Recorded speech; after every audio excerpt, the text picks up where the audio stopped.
안녕하세요. 생생법률쇼 진행을 맡은 양지민입니다. 이 세상 이슈를 법률적 시점에서 다뤄보는 본격 토크 블록버스터 법률 이슈 토크 시작해 보겠습니다. 오늘 제 옆에는요, 최요한 시사평론가님 나와 계십니다. 안녕하세요. 네, 반갑습니다. 최요한입니다. 네, 한 주간 잘 지내셨어요? 네, 잘 지냈습니다. 네, 오늘 최요한 시사평론가님과 함께 시작해 보도록 하겠습니다. 지금 이 방송을 유튜브를 통해서도 시청하실 수 있습니다. 실시간으로 방송이 되고 있으니까요. 많은 참여 부탁드리겠고요. 또 유튜브를 통한 소통의 창구도 열어두겠습니다. 방송 중 궁금하신 질문들 올려주시면 저희가 답도 해드리니까요. 많은 참여 부탁드립니다. 그럼 법률 이슈 토크에서 나눠볼 이야기들 먼저 함께 만나보시죠. 베일 벗은 킬러 문항 22개, 배신한 푸틴의 충견 프리고진, AI 가상인간 전성시대, 이렇게 오늘 세 가지 주제 준비가 되어 있습니다. 네, 법률 이슈 토크 바로 시작해 보겠습니다. 여러분은 지금 생생법률쇼와 함께하고 계십니다.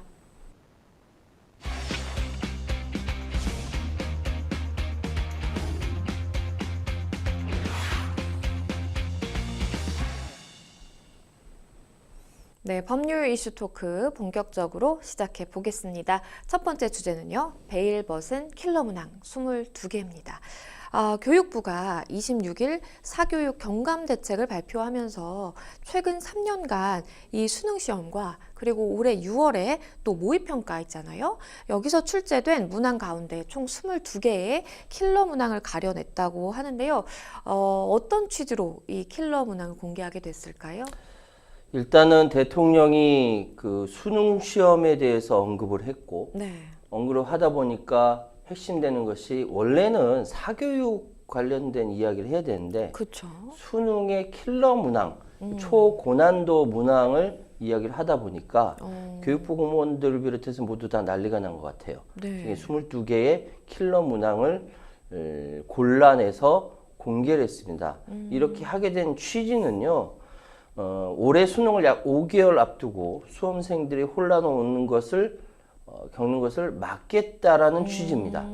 막겠다는 취지인데 이 킬러 문항을 공개함으로 말미암아 이게 막겠다는 것이 조장하겠다는 것인지 모르겠어요. 왜냐하면은 네. 킬러 문항 선정 기준이 여전히 모호해서 과연 킬러 문항으로 볼 수 있을 것인지에 대한 평가가 서로 다를 수 있고, 어떤 사람은 그러게요. 이거는 킬러 문항이야.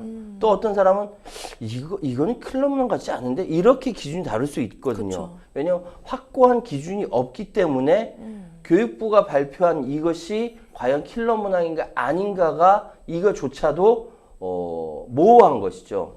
그래서 지금은 킬러 문항 없이 어떻게 변별력을 확보할지 교육부가 명확히 제시하지 못했다, 이런 지적도 나오지만, 일단 취지는 고차원적인 접근 방식, 추상적인 개념 사용, 과도한 추론이 필요한 것들을 모아서 킬러 문항, 그러니까 지난 3년 동안 그리고 6월에 있었던 모의평가 기준으로 22개를 골라냈다라고 합니다.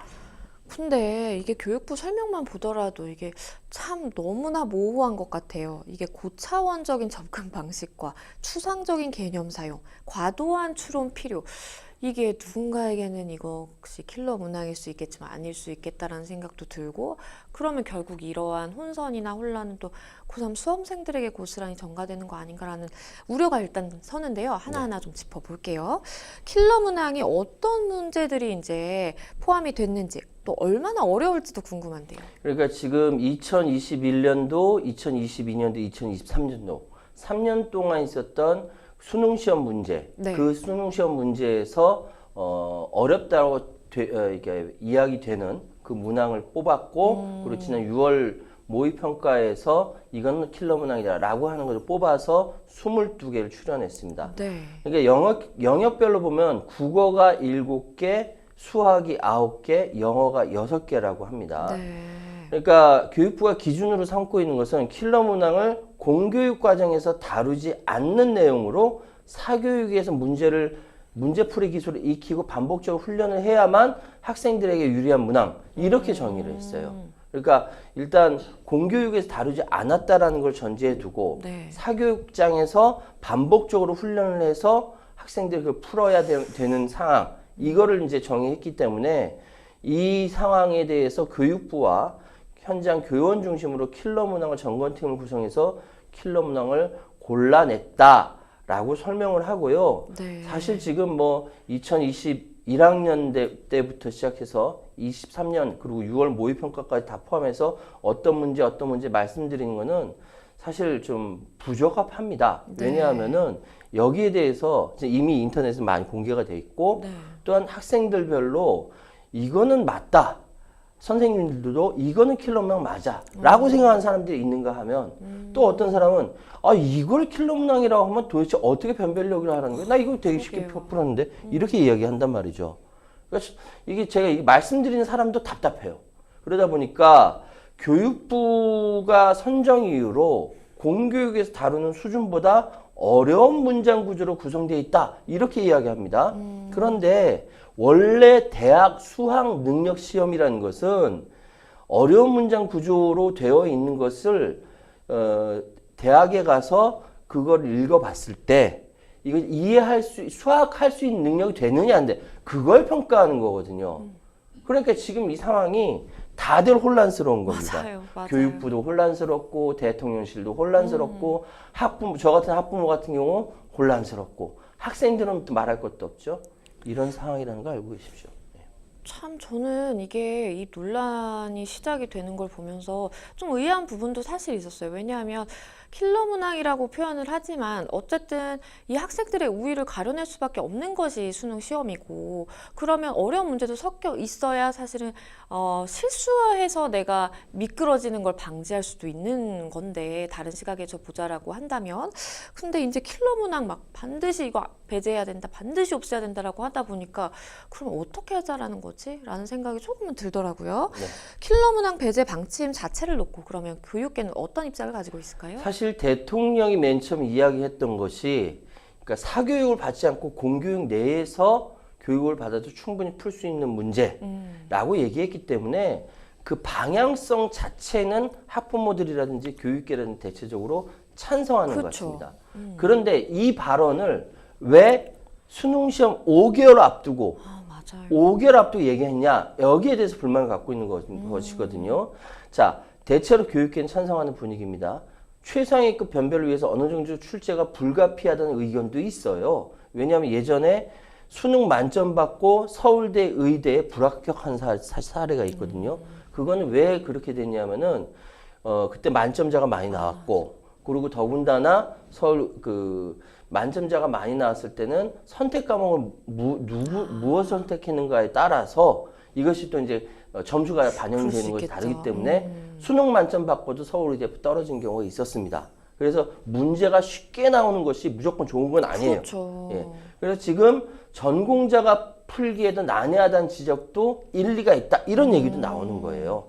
그래서 사실 대학에서 나오는 개념을 사용해서 좀 더 배운 학생들이 원활한 문제를 해결할 수 있게 하는 것은 형평성 문제가 있다라고 전문가 이야기하는 사람도 있고 또 다른 전문가들은 그럼에도 불구하고 킬러 문항 배제 방침이 옳은 것이다라고 이게 보는 사람도 있고 그러니까 여러 가지 혼란스러운 상황입니다. 그런데 이 킬러 문항을 배제하자라는 것도 뭐 오케이 하고 넘어간다라고 하더라도 이 교육부의 킬러 문항 선정 기준이 모호하다 보니까 수험생들 입장에서는 이게 너무 혼란스러운 그런 상황이에요. 그러니까 교육부는 이제 킬러 문항 이번에 이제 발표를 하면서 정답률 등 정량적인 지표는 그저 참고 사항으로만 했다라고 이야기했습니다. 그리고 킬러 문항에 대한 교육부의 입장이 바뀐 것도 사실 명쾌하게 설명을 하지 못했습니다. 제가 입장 바꿔서 교육부라 하더라도 설명 못할 것 같아요. 왜냐하면은 이전에도 수능시험 뭐 문제가 좀 이상하다 뭐라고 얘기 계속 나오면 교육부에서 어떤 입장을 계속 냈습니까? 정권과 상관없이 예전부터 계속 교육부는 아니다. 수능 이 교육 과정 내에서 다 출제했다라고 입장을 얘기했어요. 그렇죠. 1월 달에도 얘기했습니다. 그러니까 그래서 킬러 문항 출제 금지 법안까지 나온 상황에서도 교육부 차관이 아니다. 우리는 교과 과정 내에서 수능 문제를 냈다라고 입장을 가지고 있다가 이번에 갑자기 킬러 문항이라고 나온 겁니다. 그렇죠. 예, 입장이 바뀐 거예요. 왜 바뀌었냐라고 이야기했을 때 답변을 못하죠. 그래서 일단 지금 상황에서는 출제를 주관하는 한국교육과정평가원이 2019학년도 수능부터 교육과정 안에서 어떤 성취 기준을 충족해야 풀 수 있는지 개별 문항 출제 근거도 공개를 해왔습니다. 예를 들어서 작년에 있었던 수능 국어 17번처럼 EBS 교재에서 연계해서 낸 문제의 경우 수험생들이 접해본 지문이라는 점에서 이번에 킬러 문항에서 선정했는데 이게 접해봤는데 이 킬러 문항이요? 라고 의문을 던지는 것이죠. 일단 수능 국어 영어는 시험 범위 자체가 교과서 범위 내에 다양한 소재와 지문을 이용한다로 되어 있기 때문에 킬러 문항 판정 자체가 모호하다라는 계속 논쟁이 나오고 있는 것입니다. 그래서 사실은 지금 6월 모평까지 나왔고요. 네. 9월 모평까지 가봐야 전체 가닥이 잡히지 않을까 그런 생각이 드네요. 아니 그런데 9월은 정말 수능 얼마 안 남은 얼마 안 시기니까 남았죠. 이거는 수험생들 입장에서는 진짜 이걸 어떻게 해야 되나 이번 해는 그냥 날리고 정말 내년을 준비해야 되나라는 생각이 저절로 들 것 같다라는 생각도 드는데요. 그런데 이제 말씀을 해주셨지만 이 EBS 교재 연계 문항까지 킬러 문항에 지금 포함이 됐어요. 그러다 보니까 이 제도적인 개선이 필요하다라는 목소리도 나오는 것 같아요. 그러니까 이번 6월 모평의 국어 33번 문학 지문에 이게 EBS 연계 작품이 활용이 됐어요. 사실 공부를 열심히 하는 학생들 같은 경우는 EBS 교재 굉장히 꼼꼼히 보거든요. 그렇죠. 그러니까 당연히 봤는데 근데 그게 킬러 문항이었어? 이 정도 수준으로 출제한다는 거구나 라고 이해하게 되는 것이죠. 그리고 이거 작년 수능 국어 15, 17번 문항 역시 EBS 교재와 연계가 됐다라는 것이죠. 그래서 지금 상황은 대체적으로 EBS 교재를 중점적으로 공부할 것 같다라는 생각이 드네요. 어제 6월 모의평가의 성적이 발표됐다고 하네요. 만점자가 대거 나왔다고 하는데요. 정부가 대책을 내놨는데도 이 현장에서는 출제 기조를 모르겠다. 이거 너무 모호하다라는 목소리가 여전하다고 해요. 그렇습니다. 만점자가 지금 지난해 수능이나 6월 모평과 비교해서 오히려 더 많이 나왔습니다. 그래서 교육부가 발표한 킬러 문항이 국어 2문항, 수학 3문항이나 됐지만 상위권에서는 변별력을 갖지 못했다라는 평가가 지배적입니다. 정부는 공교육만으로 풀기 어렵다는 앞으로 사라질 킬러 문항 예시까지 들었지만 수능 출제 기조가 바뀌진 않을 것이다 라고 이야기하고 있거든요. 네. 전 이게 무슨 말인지 잘 모르겠어요. 어쨌든 킬러 문항은 배제하고 새로운 유형은 없는데 쉬운 수능은 아니다. 다시 한번 말씀드릴게요. 킬러 문항은 배제하고 새로운 유형은 없는데 쉬운 수능은 아니다. 이거를 정부가 설명을 했는데요. 정부가 설명한 이 자체가 킬러 문항이에요. 아, 그러게요. 지금 아이들이 왜 지금 우리냐라는 불만을 표시하고 있는 것이죠. 그쵸. 그러면 결국은 준 킬러 문항이 더 많아지는 거 아니야. 아예 어려운 거 말고 그것보다 조금 까다로운 준 킬러 문항으로 다 도배되는 거 아니냐라고도 불안해하고 있다는 것이죠. 교육부는 수능 물론 내신 논술에서도 공교육 내 출제 원칙을 강조했는데 혼란을 우려해서 올해에는 큰 변화를 주지 않겠다라고 밝혔습니다. 이게 맞아요. 몇 개월 남지 않았기 때문에 올해에는 큰 변화 주지 않겠는데 내년부터 하겠다라고 맞아요. 하는 것이 맞습니다. 그렇죠. 그래서 아이들이 불안해하는 거예요.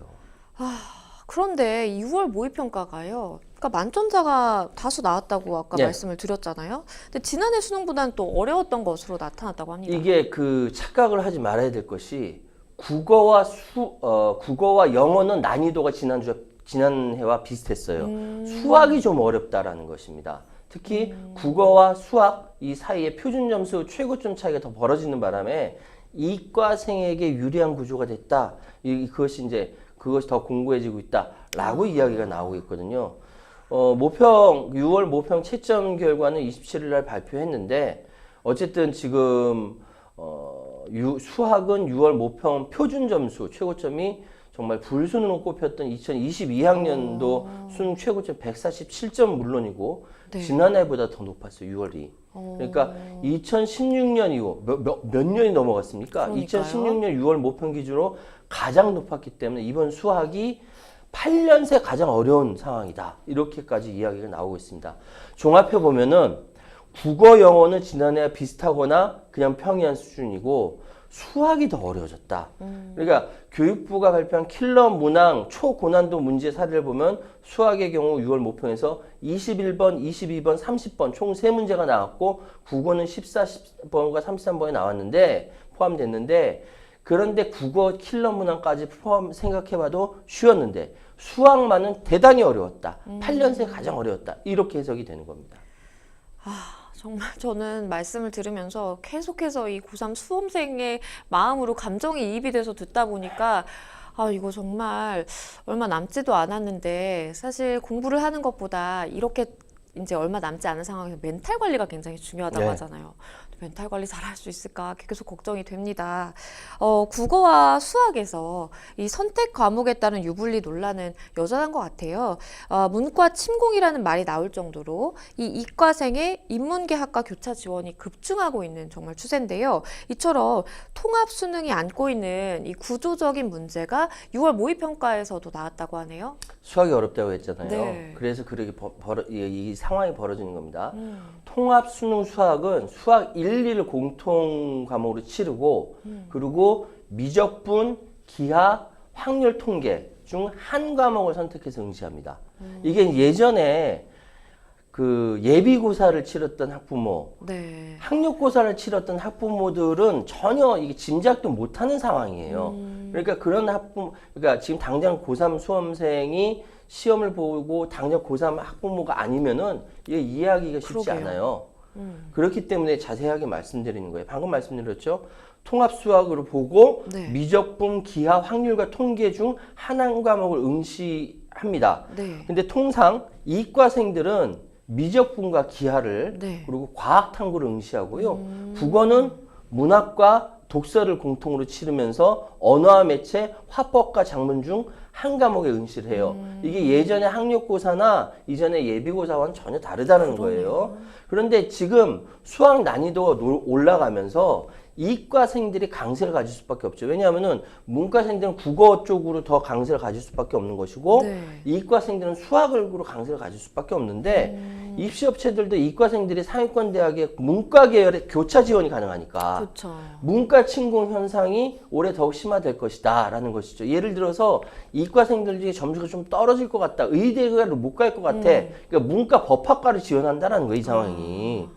그러니까 이게 교차 지원이 가능해서 그런 거고 그래서 국어와 수학 과목 간의 점수차가 크게 발생하는 상황에서 수학에서 유리한 문과생들의 이과생들의 문과 침공 그렇죠. 현상이 무슨 외계인이 침공하는 것도 아닌데 이게 지금 벌어지고 있다는 것이죠. 좀 답답한 상황입니다. 예. 그런데 이 교육 당국이 킬러 문항을 제시를 하면서 올해 수능 난이도를 예측하기는 더 어려워졌다라는 전망이 나오고 있는데요. 좀 어떻게 보시나요? 이게 보는 사람마다 다 달라요. 그러니까 그러니까 킬러 문항이 초고난도 문항이지 않습니까? 네. 그러니까 심지어는 저는 사회 전공 쪽이니까 시사무 전공이고 사회 전공 이거 보면은 좀 고민해서 봐야 될 부분도 있더라고요. 보니까. 그런데 이 킬러 문항은 상위권을 변별하기 위해서 출제됐던 문제들이었는데 상위권 수험생 몇 퍼센트가 맞췄는지 그 퍼센테이지조차 공개를 하지 않습니다. 그렇다면 어느 정도 어려워지고 어느 정도 쉬워졌는지 판단하는 게 불가능한 거예요. 그렇겠네요. 판단하기 불가능하다는 걸 누가 얘기하고 있냐면 전문가들이 입시 전문가들조차 이렇게 얘기하고 있습니다. 학생들은 뭐라고 하냐면요. 학생들은 뭐 있습니까? 그냥 그저 시험 보는 것 뿐이죠. 이렇게 얘기할 수밖에 없는 거예요.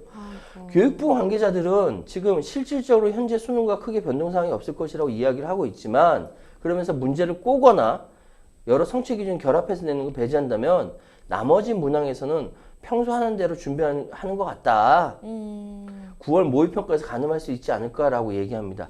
9월 모평가서 가능한다라는 것은 입시생이라든지 일반 뭐 이렇게 입시 학원에 있는 사람들이 이렇게 얘기하는 것이 교육부 관계자가 9월 가서 정리합시다라고 얘기할 자격이 안 된다니까요.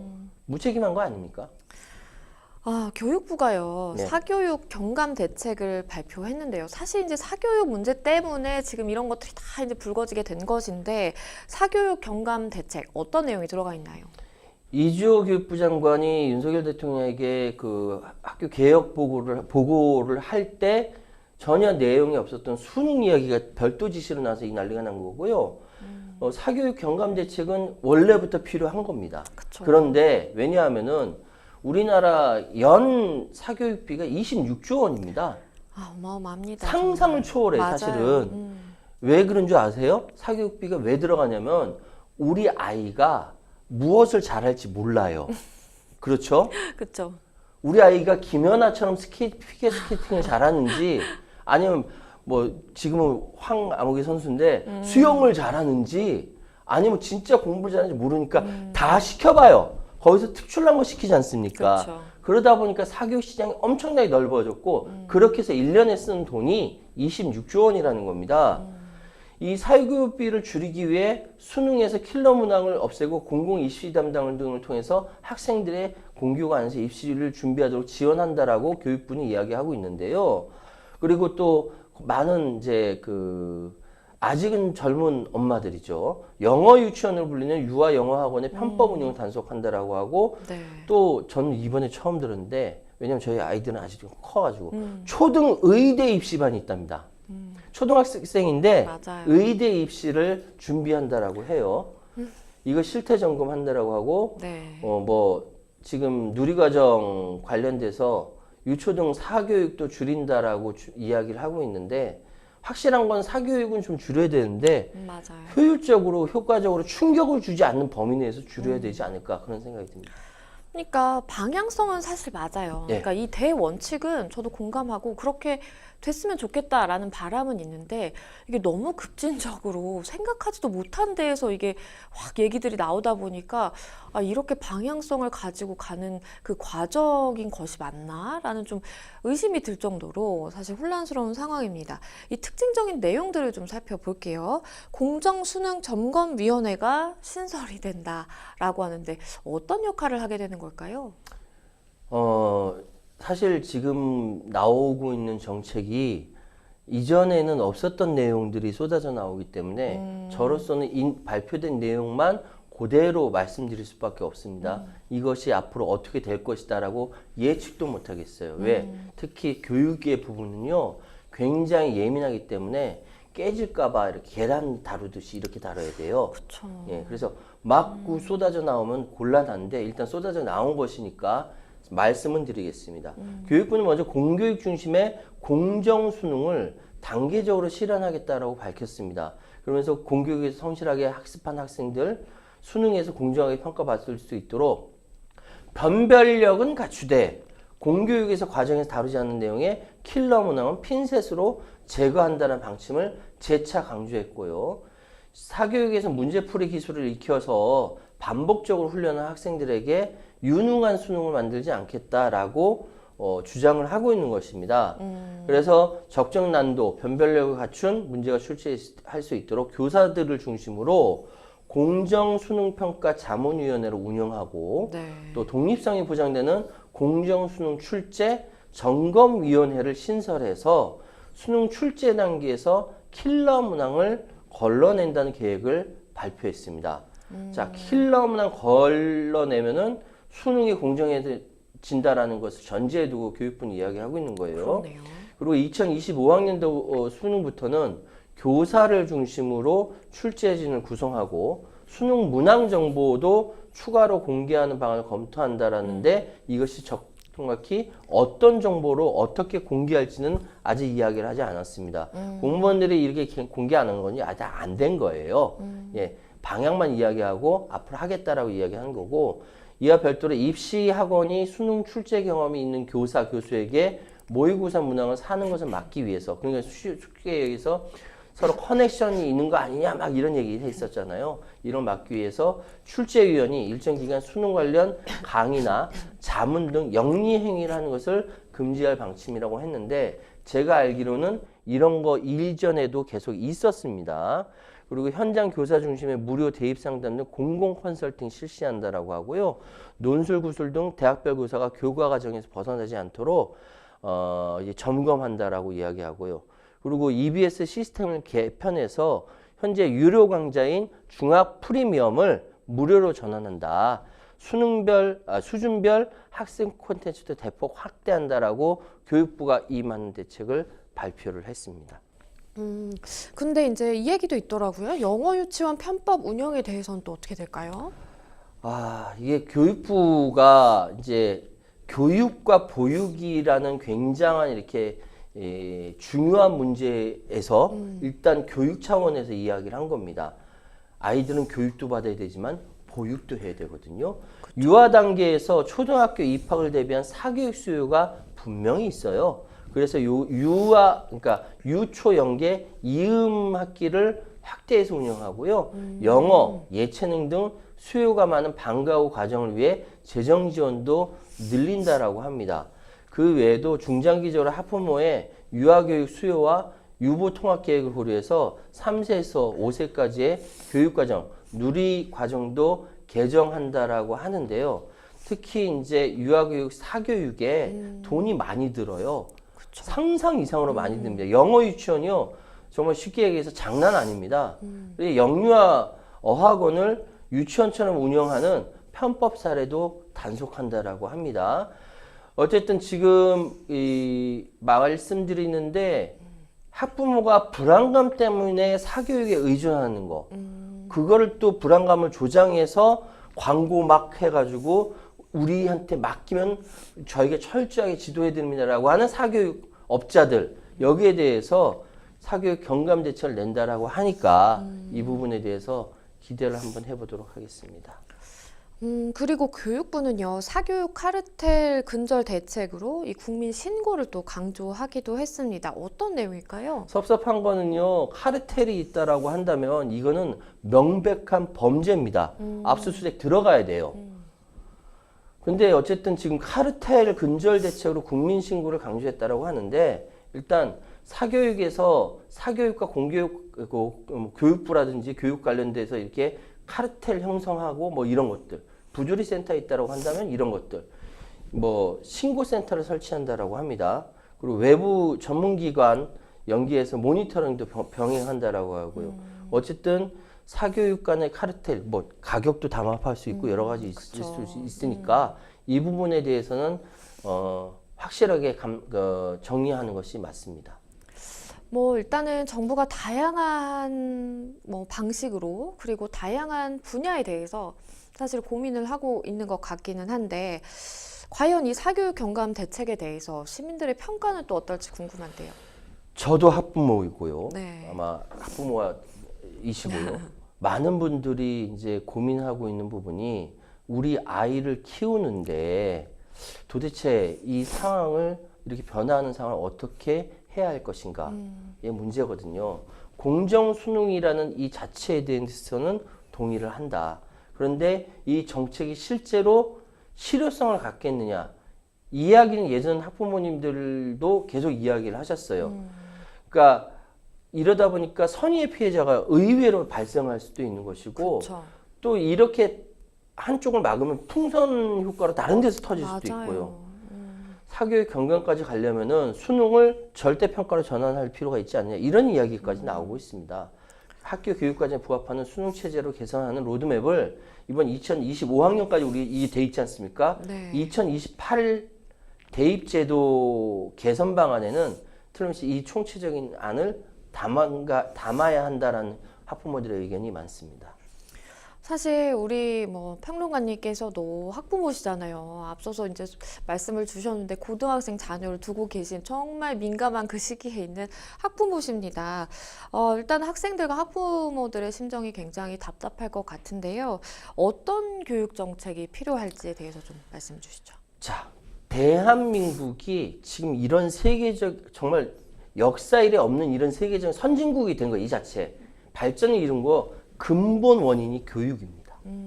이런 거 생각하면은 맞아요. 우리 부모님들, 그러니까 저를 키워주신 부모님께 감사드리고 그걸 위해서 헌신하신 선생님들께 감사를 드릴 수밖에 없어요. 네. 이 힘, 발전의 힘, 원동력이 교육입니다. 저 역시 학생이었고요. 우리 학부모로서 아이들의 미래를 걱정하고 교육은 백년지 대계라는 이야기가 있죠. 신중해야 되고 또 과감해야 됩니다. 교육개혁은 누가 이렇게 딱 얘기해서 이루어지는 것이 아니라 늘 교육개혁은 이루어져야 되고 그 교육개혁은 또한 공공성에 기초해서 이루어져야 됩니다. 수능을 바꾼다고 해서 사교육비가 경감되는 거 아니에요. 그러니까 사교육 이걸 바꾼다고 해서 교육이 망가지고 이러면 안 되죠. 그러니까 충분한 토론과 협의를 통해서 교육 개혁이 이루어져야 되고 그것이 바로 대한민국의 미래를 발전시키는 지금까지 되어왔던 것처럼 원동력이 된다라는 기본적인 생각이 앞장서야 된다 말씀드리겠습니다. 네, 맞습니다. 저희 첫 번째 법률 이슈 토크 베일 벗은 킬러 문항이라는 주제로 이야기 나눠봤습니다. 네, 여러분은 지금 생생법률쇼와 함께하고 계십니다.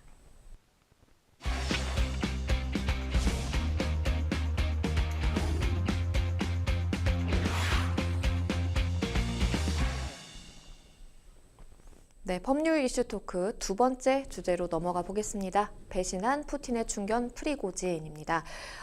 만 하루에 그친 쿠데타였지만 전 세계인의 심장을 들었다 내려놓은 이 프리고진.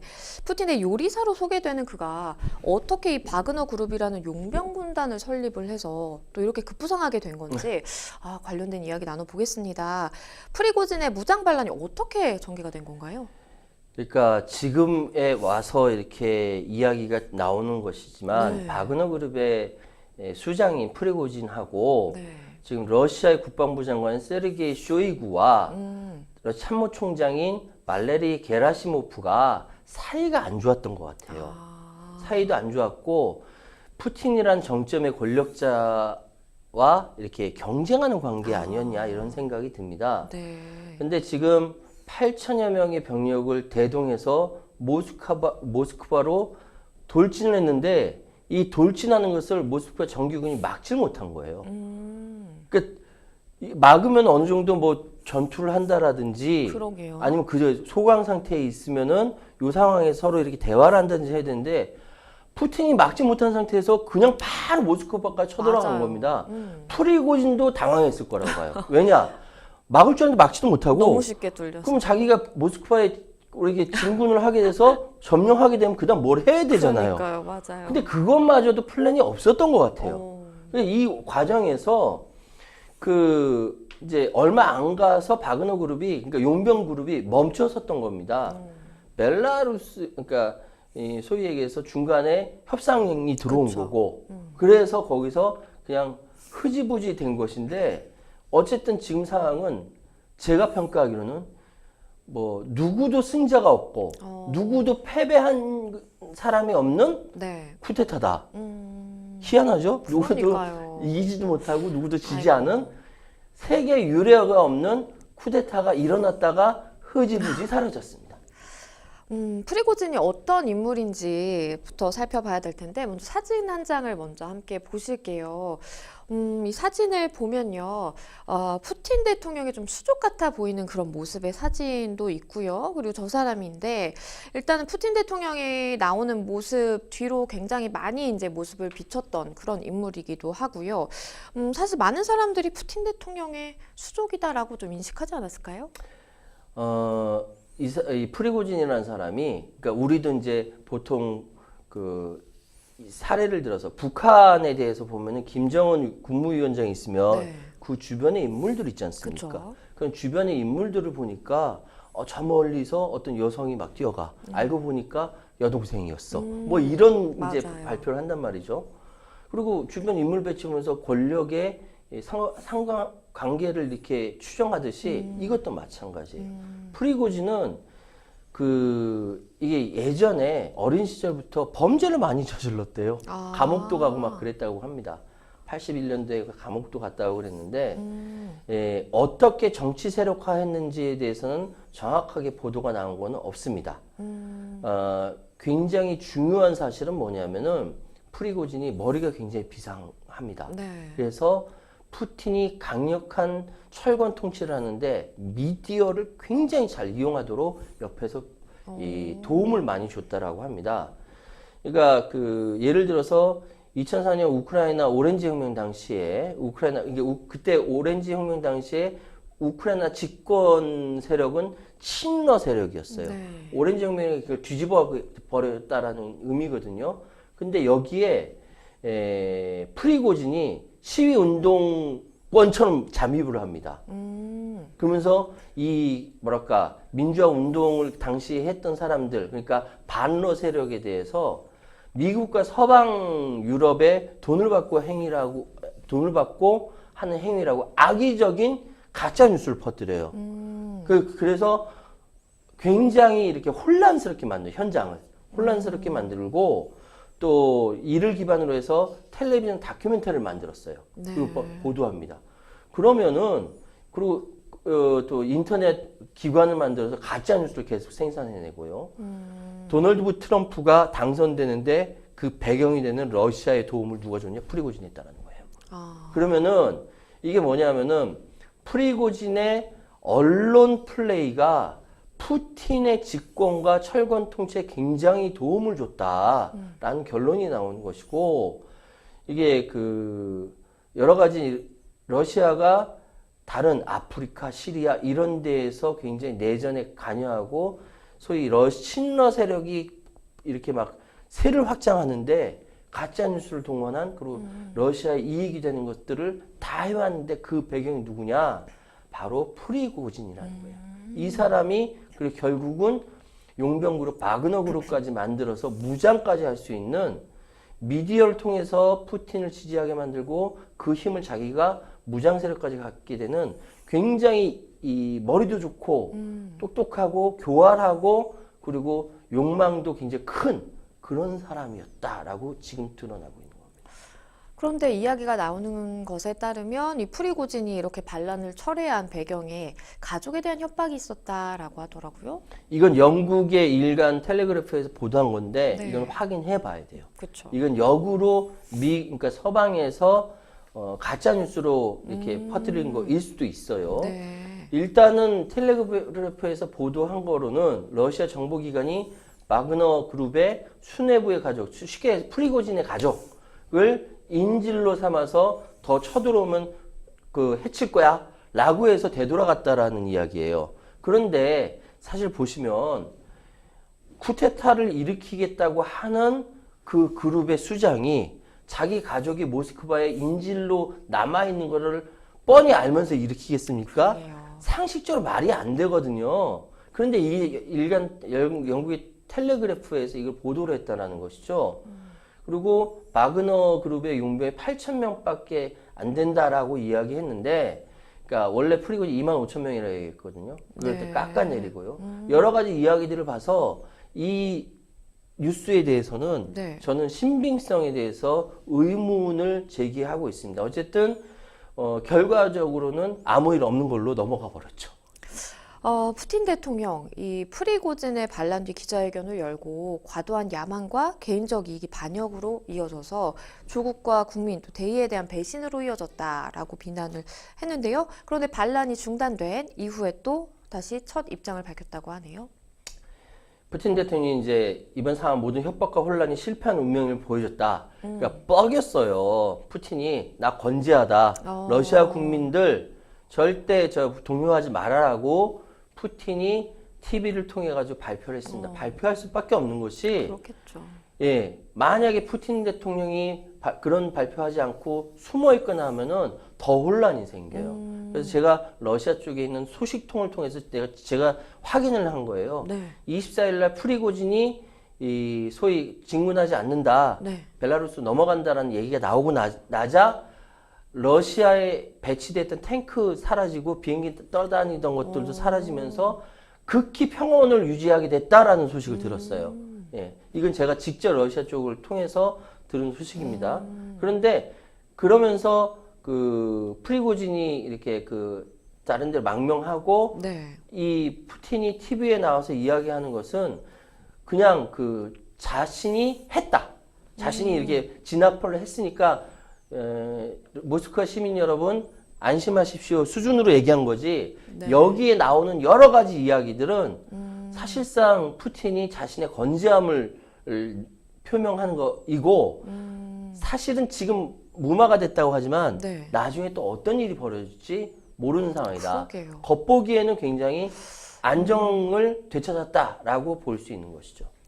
근데 프리고진이 이제 전용기를 타고 러시아를 떠나서 벨라루스로 착륙을 했다라는 뭐 소식도 들리기도 하고요. 예. 그런데 어떤 식으로든 푸틴 대통령이 보복을 할 것이다라고 하기도 하더라고요. 벨라루스가요, 예전에 그 소련 시절에 위성국가였지 않습니까? 그리고 푸틴의 사실 이 그 벨라루스로 떠나서 이 중간에 이 뭐랄까 중재를 한 것이 벨라루스 대통령이잖아요. 네. 근데 벨라루스 입장에서는 친러잖아요. 예, 친러잖아요. 근데 사실 프리고진이랑 벨라루스 대통령은 친구 사이예요. 그렇기 때문에 보호해줬고 이 중간에 어떻게 중재를 했는지까지 내용을 이야기했는데 네. 벨라루스 대통령의 몸값이 제일 높아졌어요. 푸틴은 오히려 입장이 깎여버렸고요. 그러게요. 일단 벨라루스는 넘어간 것 같습니다. 넘어갔는데 중요한 것은 이후에 사건이 더 벌어지냐 벌어지지 않느냐의 문제예요. 제가 초기에 말씀드렸죠. 그쵸. 누구도 승리하지 못하고 맞아요. 누구도 패배하지 않은 희한한 쿠데타라고 말씀드린 거는 이거는 용병그룹의 특수성도 있고 이것이 계속 푸틴으로 하여금 무엇인가 더 행동을 취할 수 있도록 만들 여지가 여전히 남아 있거든요. 네.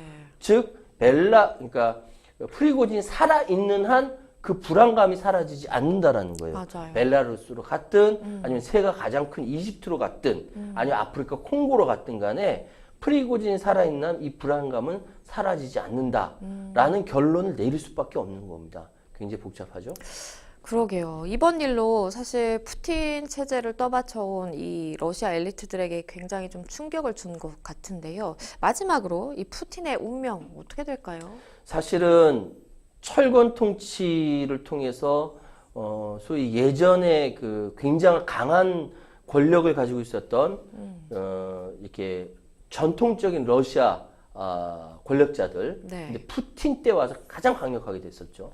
그리고 중국의 시진핑 이렇게 강력한 지도자로 알려졌는데 네. 이번에 푸틴은 쿠데타를 진압하지도 못하고 그렇죠. 그 쿠데타의 수뇌부가 벨라루스라는 다른 나라로 망명하는 것을 눈뜨고 보고 있는 상황이에요. 푸틴으로서는 입장이 깎일 대로 깎였습니다. 그쵸. 체면이 땅에 떨어질 대로 떨어졌어요. 그러니까 자신의 강력함을 위세를 이렇게 낼 수밖에 없는 것이고 네. 그런데 이 상황이 어떤 상황입니까? 지금 전쟁 상황이잖아요. 그렇죠. 우크라이나와 전쟁 상황에서 이런 일이 벌어졌으니 푸틴으로서는 이러지도 못하고 저러지도 못하는 상황입니다. 그렇죠. 이런 상황이 계속된다는 것은 세계 정세가 되게 불안하다는 것이고요. 이거 누가 열받아서 화난다고 해서 원전을 때려가지고 뭐 이런 핵전쟁 뭐 이런 상상까지 가게 되는 굉장히 불안정한 정세가 계속되고 있다. 그래서 프리고진이 살아있는 한 그리고 푸틴이 살아있는 한 이 희한한 누구도 승리하지 못하고 누구도 패배하지 않은 이 희한한 쿠데타는 여진이 계속 갈 것이다 라고밖에 말씀드릴 수 없습니다. 네, 이 프리고진이 이끄는 바그너 그룹의 무장 반란은 하루 만에 끝나기는 했는데요. 이게 정말 끝일지 저희도 함께 지켜보도록 하겠습니다. 저희는 또 다음 주제로 넘어가 보겠습니다. 저희가 준비한 세 번째 주제는요. AI 가상인간 전성시대입니다. 인공지능 기술로 제작한 가상인간이 최근에 사람보다 더 사람 같은 모습으로 인기를 얻고 있는데요. 이 세계의 아이돌이 버추얼 아티스트 중 최초로 멜론의 전당에 이름을 올렸다고 하네요. 예, AI 관련돼서 우리 진행자님이 어떻게 생각하시는지 모르겠는데 네. 저번에도 한번 말씀드렸던 것 같아요. 네. 그 인공지능한테 그 문제를 이렇게 제가 냈더니만 제가 대학원에서 레포트 냈던 것을 맞아요. 긁어가지고 자기가 한 그러니까요. 것처럼 고집. 세상이 그렇게 바뀌었어요. 그런데 지금 보니까 아이돌 그룹으로 이 세계 아이돌이라는 정말 최초로 국내 음악 플랫폼 멜론의 100만 스트리밍을 달성해서 와. 그 전당에 등극을 한 겁니다. 저는 살아있는 가수들은 되게 좋아하는데 아직까지 이제 AI 가수는 좋아해 본 적은 없거든요. 오. 들어봤는데 이 세계 아이돌 다들 이제 어른들 입장에서는 기성세대 입장에서는 얘네가 가수 맞아? 막 이렇게 생각하지만 엄연한 가수입니다. 아. 예, 노래를 가지고 있는 가수들이고요. 아티스트라고 얘기할 수 있어요. 이제는 예. 참 그 경계가 없어진 것 같아요. 그게 문제예요. 자, 이제 AI 시대라는 것은 그러니까 AI가 스스로 학습해서 스스로 노래 만들고 노래하고 이렇게 되고 네. 그림도 그리고 하기 때문에 사람의 능력과 똑같아 보여요. 근데 엄연한 것은 뭐냐면은 사람이 아니에요. 그쵸. 기계가 학습해서 모방해서 한 건데 그게 너무 똑같으니까 경계가 없다라고 얘기하는 거거든요. 그러니까 사람들이 굉장히 불안해할 수밖에 없는 거죠. 이 유명 쇼핑 채널에서는요, 가상인간 루시가 가상인간 최초로 미술품을 판매하기도 했다라고 하는데요. 대단하네요.